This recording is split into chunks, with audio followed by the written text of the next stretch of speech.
we now need to learn a lot of new stuff. Actually, the market for minutes is decreasing. Monetization depends largely on the regulation. But now, as the value of the interconnection decreased a lot, people started to get interested in a hosted PBX and new services to get more income. The more robust you are, the more market you get. And WebRTC, it's a great tool for hosted call centers. Asterisk, they decrease the cost of the communications, and actually they open the opportunity to thousands of companies. At least in Latin America, you will find an Asterisk installer or an Elastics installer, Isabel, on every corner.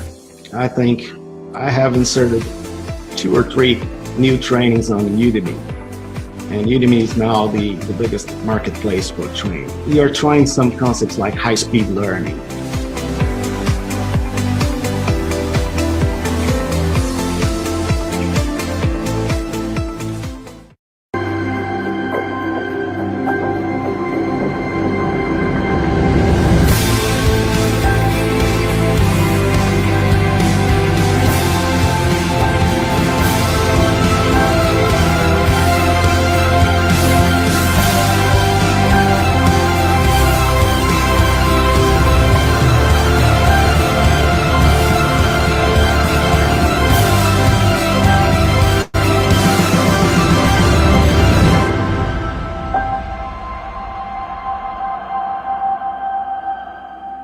So, I'm Suzanne Bowen from DidX, and I did bring my shirt that I always wear. Okay, didx.net, wholesale phone number marketplace. And, people also know of me from my leather jackets and vest. Susadi? Yes, Susadi. Thank you for remembering. And I really wanted to share with the community of DidX and those who need the type of services that SipPulse offers. I wanted everyone to get to know you, Flavio, Goncalves. Is that right? Actually, you pronounce Goncalves. Goncalves. But the problem in English, you don't have the specific letter. There's a C with the cedilla. And then... Yeah. There are so many things like that. Like I tried to ship something to Germany, and United States Postal Service Online would not accept the street name because it had that little letter that looks like a backwards B, and somebody said it's pronounced like a double S. Yes, it's kind of that is a Strasse, and have this letter on it's equivalent to double S. So I don't know what I'm going to do. I'm going to take it down to the post office and tell them we got to fix this. So I know that you're not all just voice and network and that kind of thing, developer, founder of your IP communications companies, but you also surf. You're a surfer. Yes. Yes, I saw that. So tell us about you. Well, I live in Florianópolis in Brazil, but it's actually on an island. It's a beautiful island. And we have more or less 42 beaches in the city. It's a beautiful place. So one of the favorite sports in the city is surfing. So actually it's what we do on the weekends. Actually, yesterday I was in the water, but it was a bit cold now because we are in the winter. And it's the thing that I like most in my free time. And sometimes I go to Indonesia and Maldives this year, Hawaii sometimes. It's really, really something that maybe I work for surfing. I have to say that to get on a surfboard and stay up for at least 20 seconds is on my bucket list. Well, tell us a little bit about SipPulse, like who started it, and tell us about the company and its services and products. I think you're located in Brazil? Yes, in Brazil. Well, my first company is called VoIP. We were a Novell partner and Cisco partner. We worked with networking for so many times. In 2004, we started working with Asterisk because it was a great solution and something that we really liked, mainly in the call center business. And in 2009, we started to develop a solution based on OpenSIPs called SipPulse. In 2011, it became a separate company. Because sometimes it's very hard to have something like a spin-off inside the company. The salespeople start to get jealous from one place of the company or another. So we split it, the office and SipPulse, in 2011. And SipPulse is actually now bigger than the office in terms of revenue and net income. And we create soft switches. Our main product is a soft switch for telephone companies. We have more than 100 telephone companies in Brazil. Brazil is deregulated, so we have close to 600 companies with license for telephony services. Most of them now running cable services and fiber to the home, Right. and then they aggregate voice as an application on their networks. We developed a session border controller that is part of our projects.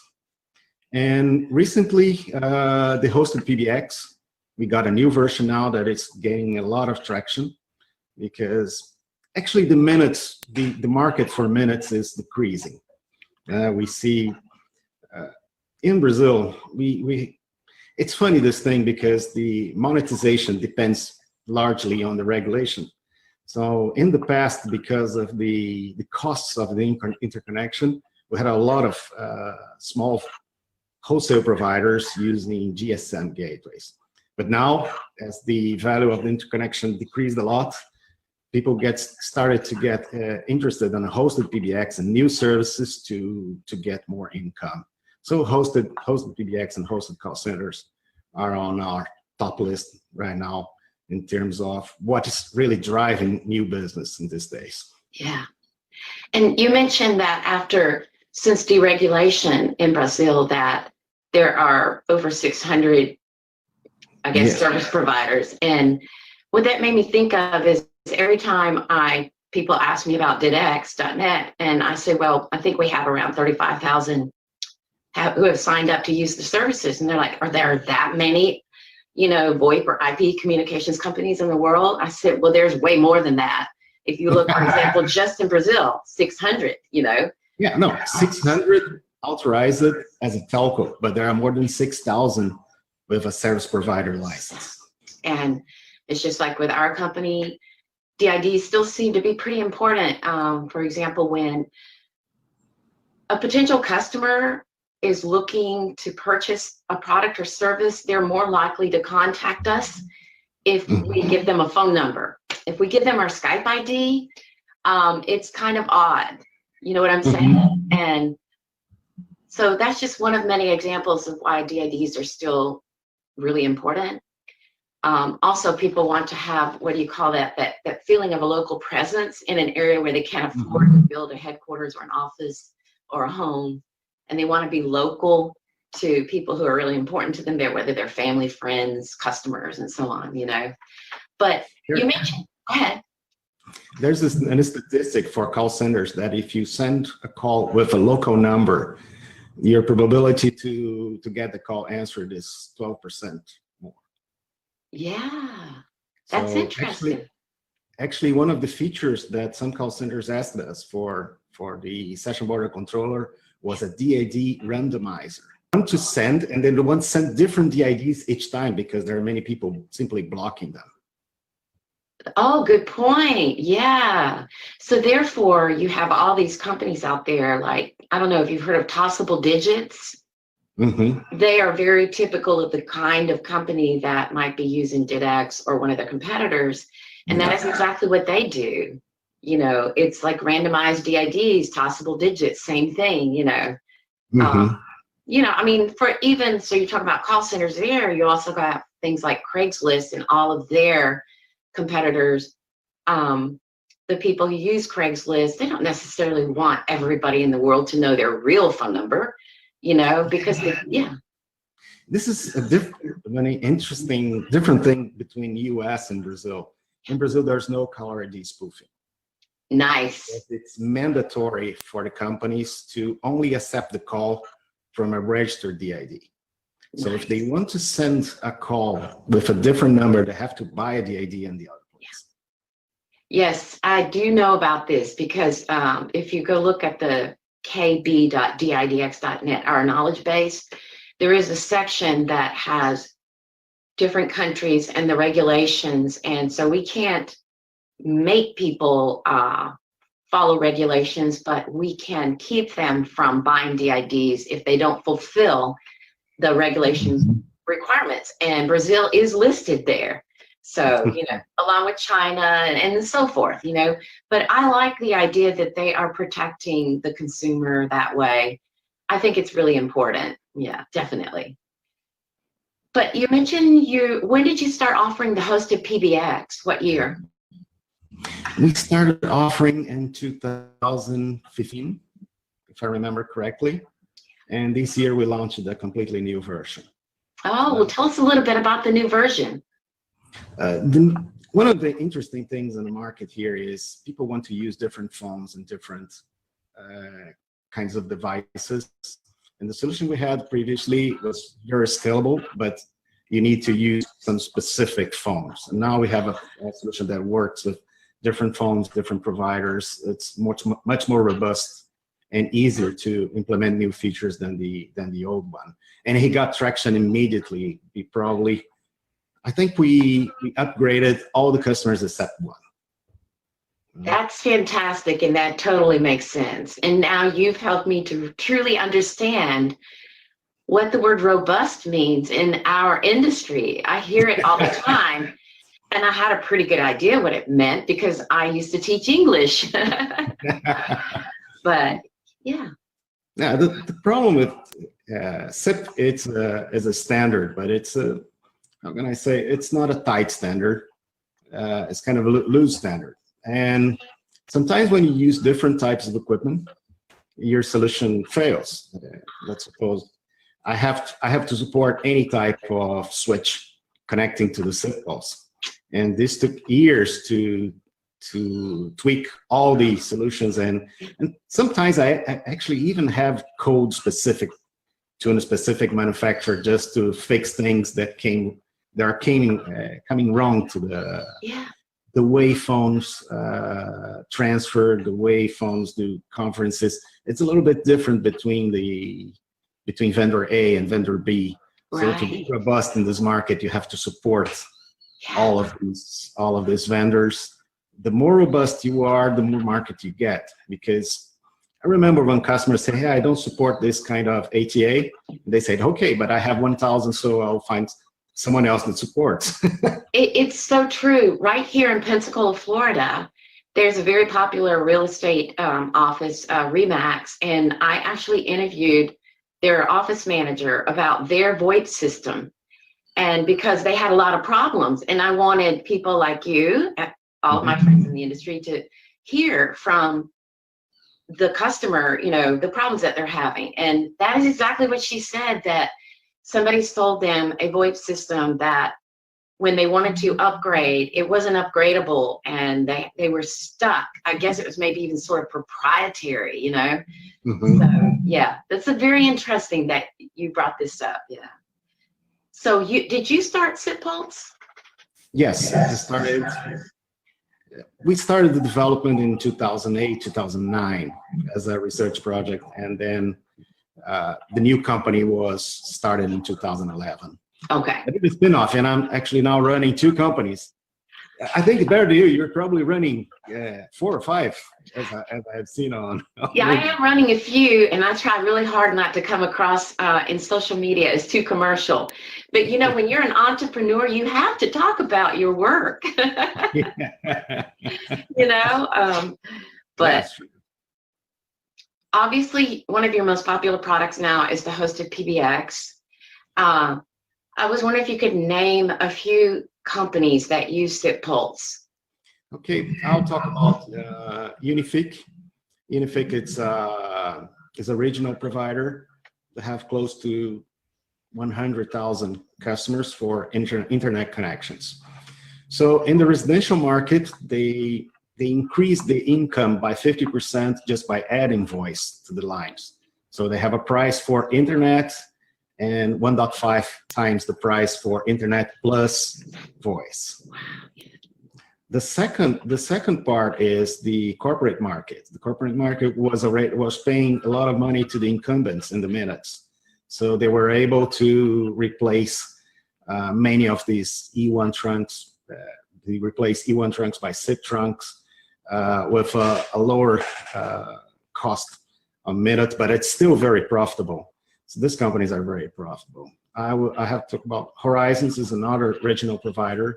Most of them FTTH providers, and the same case. But there are also companies such as Optima Telecom, that is a wholesale provider.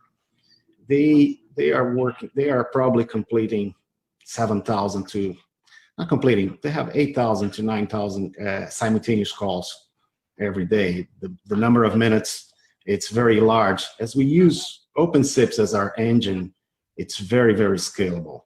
So most of the customers are wholesale providers or telephone companies that are using voice over an FTTH, fiber to the home infrastructure, or a cable modem infrastructure. So these are some of the main companies. Okay, and you mentioned OpenSIPs helped your service to be more scalable. And if I have this right, and I'll admit if I'm wrong, let me know, but this past OpenSIPs, the big topic was clustering, which helped to make better, like higher availability. Am I correct on that? Yes, yes. OpenSIPs is a great engine. It can handle 13,000 calls per second if it's true, but and it's impossible to get the same results with any other tool, not with Asterisk or FreeSwitch. To get real scalability, you need a proxy, you need a SIP proxy. Yeah. But it's a bit harder to use because you need to be, how can I say? You need to understand SIP. It's kind of a low-level tool that you really need to know what you're doing to make it right. But it's fantastic too.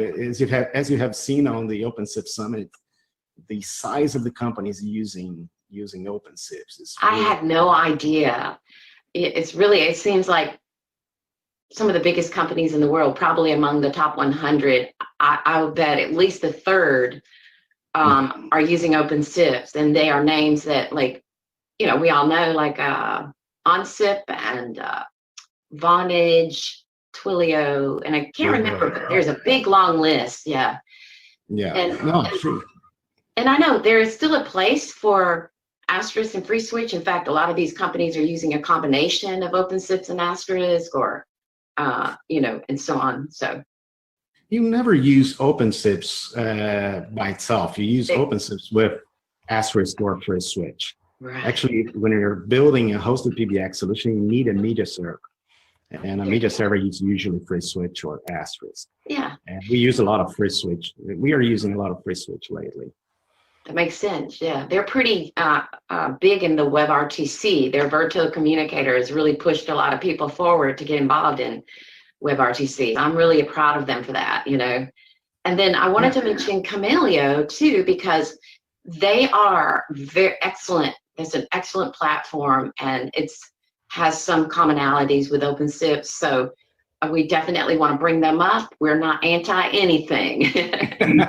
Okay. We are a big community, and it's really wonderful that we have everyone involved. If it wasn't for people like you and crazy older women like me, maybe we all wouldn't be here today. We'd be doing something different, So, yeah. So, go ahead. No, I wanted to hear what you have to say. Okay. We are using also WebRTC, but mainly I truly believe that communications is still very important. The importance of minutes are decreasing, but communication will always be important. To get in touch with your customer will always be important. Right. And WebRTC, it's a great tool for hosted call centers and for hosted contact centers. We are working in a solution in this direction, because really you can put an agent wherever you want on any place using WebRTC easily, and quality of voice and quality of video, it's amazing. And what they are doing on free switch for WebRTC is really great. It is, yeah. And I'm happy to hear that you're using it too for your customers. So I read that you had completed your first patent. And I just wondered if you would tell us a little bit about that patent. What year did you do that? We didn't work on VoIP security, and we have developed an anti-fraud solution, because in our field, fraud it's terrible. It's something that kills many companies, and the patent is on the methods to access the anti-fraud solution. So we use SIP redirects to check for, it's like a score for a call, for an international call. So when you go to the score system, they will say, hey, this is a fraud or it's not a fraud, and we'll drop the call immediately and send an alert to the user.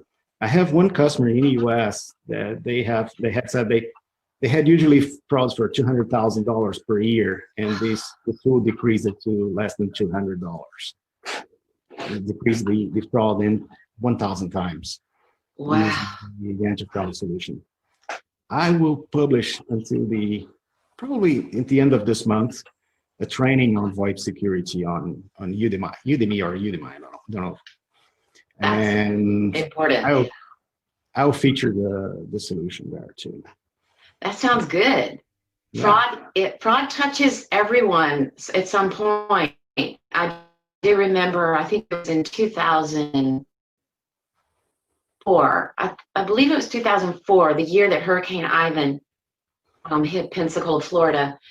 We had, over the Christmas holiday, at least $20,000 worth of fraud that had happened, to DIDX in the telecom. Mm-hmm. And that was like, that doesn't sound like much, but that was a lot, because we were still only 6 years old, bootstrapped, and mm-hmm. But we came through and we're still here today. So it's good to hear that we have people like you have this smart, there was one guy in the US that received a phone bill of close to $1 million. Oh, that is insane, right? Yeah, it's insane. And there's one funny story also that it's not related to fraud, but about roaming, data roaming, and data and voice roaming.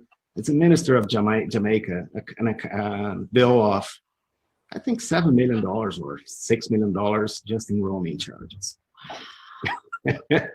Unbelievable! Oh man! I was researching this huge phone bills. Something interesting for an article, if you wanna check. I appreciate it. Yeah. Yeah, it's funny. There's also the guy in space, one of the astronauts, doing calls with his cell phone, $1 or $2 million in an international space station. I think it's Haplif, the name of the astronaut. It's really funny to see how, in many cases, the telephone company, you give a telephone company a blank check, and they can put whatever they want on your phone bill. Yeah. There's no limits. This is really bad. And speaking of patents, I do remember, I think in 2005, obviously when Rayon came up with this idea of DidX, I think he actually came up with it in 1999. We started the company. He rolled it out to the public ready, with no issues around 2005. But we did apply for a patent for his idea, direct inward dial and wholesale marketplace. But I believe the reason he didn't get, a gentleman in China already had a patent for a very, very similar idea, but had never done anything with it. So, hey, you never know. And I just thought, wow. So we did trademark it. At least you can do that, right? So. No, it's difficult. Patents takes forever to be registered.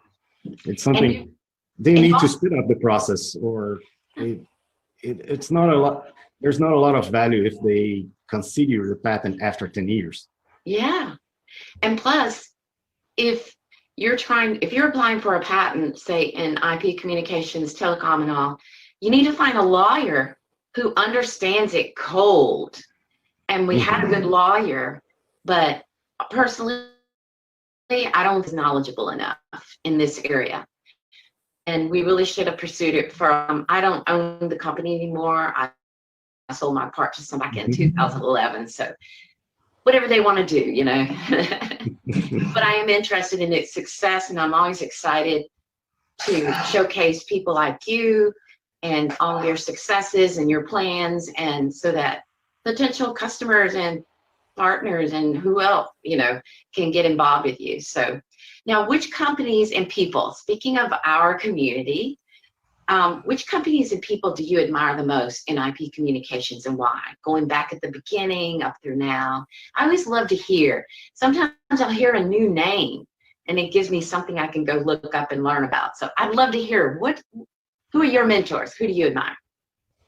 Well, I think the people who started, there are two guys in 2003. That's Mark Spencer and Jim Dixon. They really changed completely the communication space. I remember that time I was working in project for a call center for a credit card, and we were paying $1,000 per recording channel, almost $1,500 for an IVR per channel. It's incredible. And then when we saw Asterisk at the first time, we got all these applications for free. And the other thing, the work that Jim Dixon did on the Tormenta cards, when he took off the DSPs and decreased the price. I remember that time I was paying $10,000 per E1 card, per E1 T1 card coming from Cisco. We were selling gateways at that time, E1 or T1 gates. In US it's T1, in Brazil and Europe is E1. It's a different standard. And these decreased it to $1,500 per 4 E1s. It was something like when you decrease the price of something that is very expensive in 20 times, the market changed completely. It does. And this actually happened. So I think you could say anything about Asterisk in these days, if it's good or if it's bad or whatever. But what they did in the beginning, 2002, 2003, was really amazing and changed completely the market. So I have profound admiration for these two guys. I think they did a wonderful job. And my main mentor these days is Bogdan from OpenSips. He's really a very knowledgeable person and is one of the smartest guys I know. There's another guy that I have admiration, is the guy from KXIP, Alexander Dubikov. Every time I talk with him, he when I'm thinking something, he's thinking probably 2 times ahead than myself.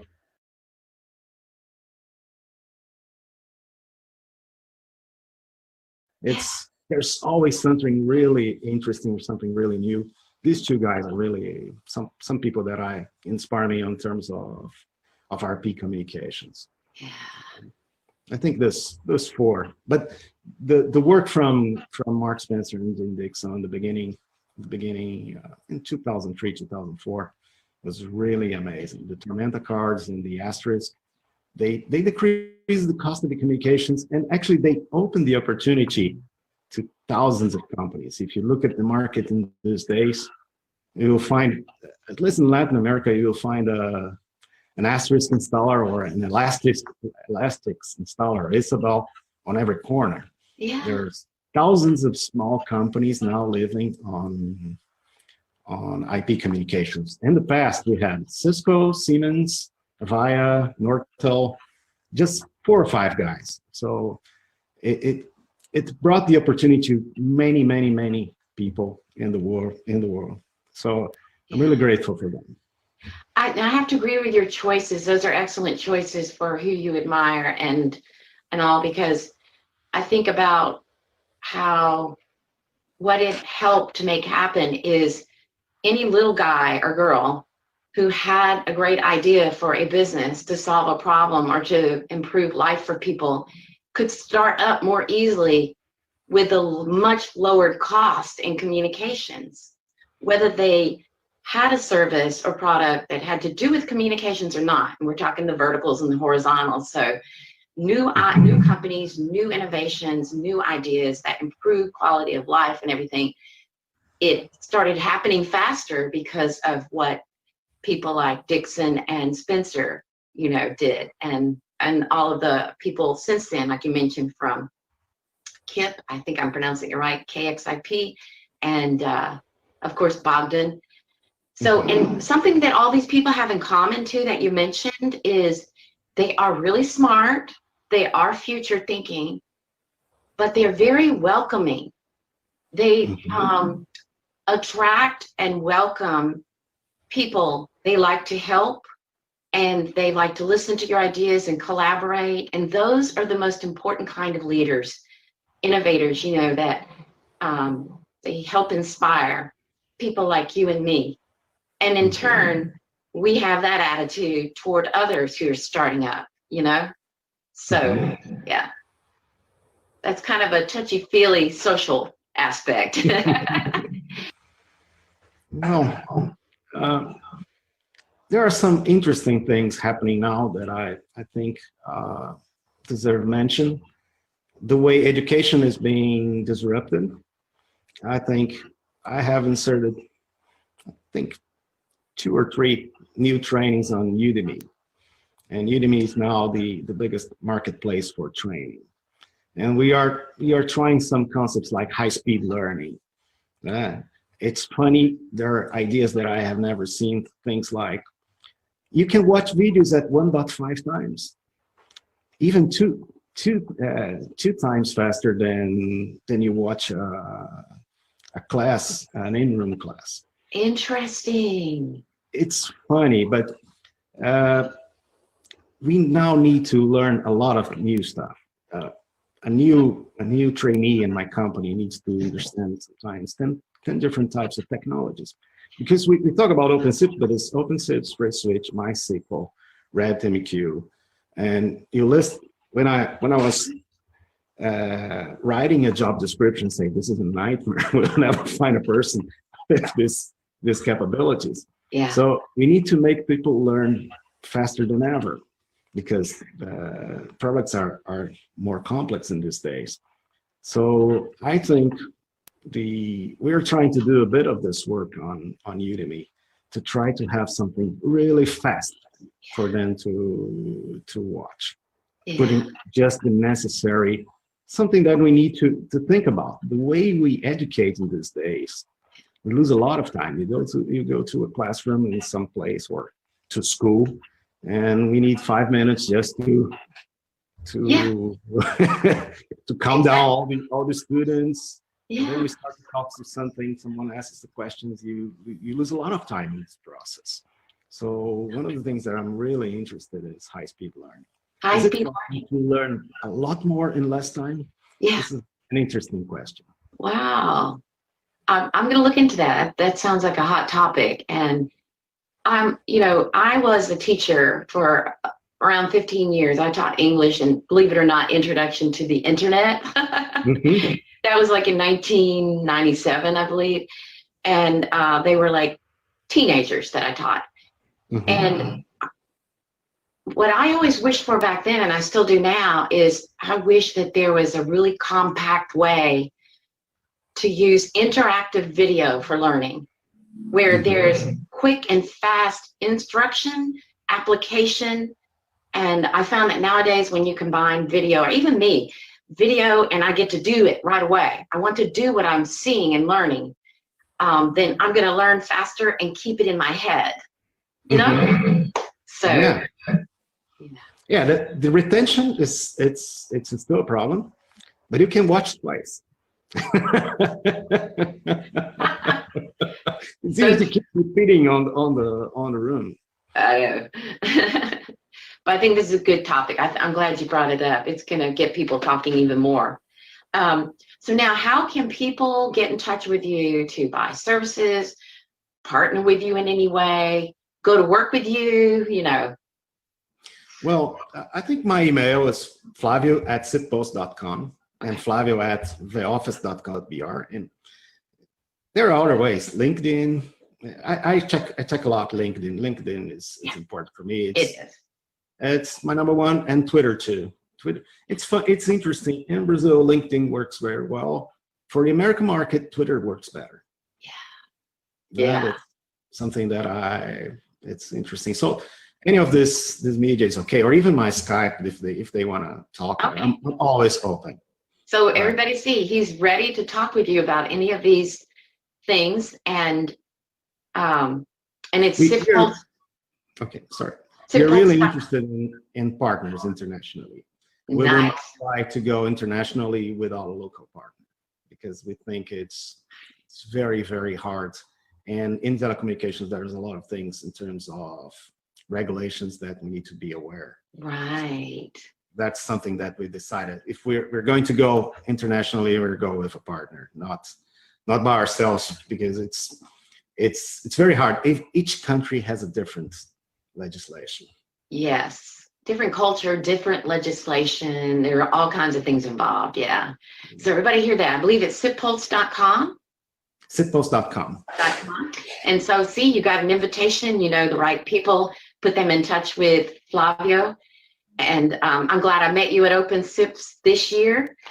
And well, thank you for letting me share with our audience your knowledge, experience, and opportunities for people. I really appreciate it.